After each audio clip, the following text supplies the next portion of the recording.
How to apply to become a delivery driver or delivery rider on Temu. Hello everyone, welcome back to the channel. On this video today, I'll guide you through the steps on how you can apply to become a delivery rider on Temu.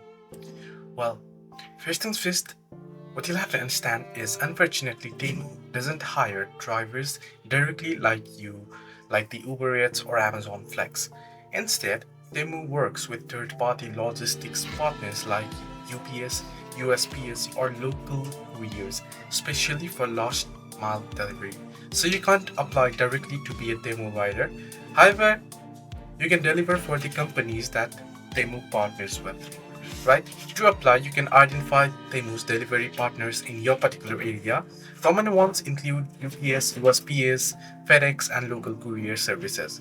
Then look for the delivery driver jobs on the website or on job boards like Indeed or LinkedIn. Then you can sign up for apps like Roadie, Veho, or AxleHire, which sometimes handle Temu deliveries.